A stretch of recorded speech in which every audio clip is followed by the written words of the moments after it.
இங்க ஒருத்தனுக்கு ரோட்ல ஒரு காயின் ஒண்ணு கிடைக்குது. அதை எடுத்துட்டு போய் பக்கத்துல இருக்க கேம் சென்டர்ல ஜாக்பாட் மிஷின்ல காயினை போடுறான். ஆனா அங்க வேலை பார்த்துட்டு இருக்கவன் இந்த மிஷின் ரிப்பேரா இருக்குன்னு சொல்லிட்டு இருக்கான். பார்த்தா இவன் அந்த காயினை போட்டு ஒரு பட்டனை அழுத்தினதுமே ரிப்பேரா இருந்த அந்த மிஷின் கூட இப்ப சரியாயிடுது. அவனுக்கு ஜாக்பாட்டும் அடிச்சிடுது. அதை பார்த்து அங்க வேலை செய்யறவனுக்கே ஒரே ஷாக் ஆயிடுது. அதே மாதிரி இப்ப ரோட்ல சீட்டு விளையாடிட்டு இருக்கவங்கிட்ட போய் வச்ச 3 கார்டுல எது குவீன் $100 பெட் கட்டுறாங்க.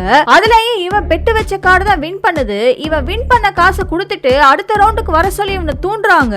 சரின்னு இவனும் அடுத்த ரவுண்ட்ல ஒரு கார்டை ஒன்னு செலக்ட் பண்றான். அதுவும் அந்த டைம் $500 பெட் வைக்கிறாங்க. பார்த்தா அதுலயும் இவன் செலக்ட் பண்ண கார்டு தான் வின் பண்ணுது. உடனே அந்த கேமை நடத்திட்டு இருந்தவன் இவனை வின் பண்ண கையோட விடக்கூடாதுன்னு எப்படியாவது கொடுத்த காசை வாங்கணும்னு முடிவு பண்ணிடுறான். சோ இதுக்கு அடுத்த ஒரே ஒரு ரவுண்டு நீ வின் பண்ணா போதும், என்கிட்ட இருக்க மொத்த காசையும் உன்கிட்ட கொடுத்துறேன்னு பெட் கட்டுறான். இவனும் அவன் கேட்ட மாதிரியே ஒரு கார்டை செலக்ட் பண்றான். அதுலயும் இவன் தான் வின் பண்றான். அதை பார்த்த கோவத்துல இவனை தள்ளி விட்டுட்டு வின் பண்ண மொத்த பணத்தையும் புடுங்கிட்டு பைக்ல எஸ்கேப் ஆயிடுறான். இதே மாதிரி டாக் ரேஸ்ல கூட இருக்கிறதுலே ரொம்ப ஸ்லோவா ஓடுற நாயை செலக்ட் பண்ணி அது மேல பெட் வைக்கிறான். இவனோட நல்ல நேரம் அந்த ரேஸ கேமரா எடுத்துட்டு இருக்க அந்த கண்ட்ரோலர் மேல தண்ணி கொட்டிடுது. ரேஸ்ல இருக்க கேமரா இப்போ நின்னுடுது. அந்த ரேஸ்ல ஓடிட்டு இருக்க மத்த நாய்ங்க எல்லாமே ஏதோ வித்தியாசமா இருக்கேன்னு அதை சுத்தி வேடிக்கை பார்க்க ஆரம்பிச்சிடுதுங்க. கடைசியா இவன் பெட்டு கட்டின அந்த நாய் தான் இப்ப வின் பண்ணுது.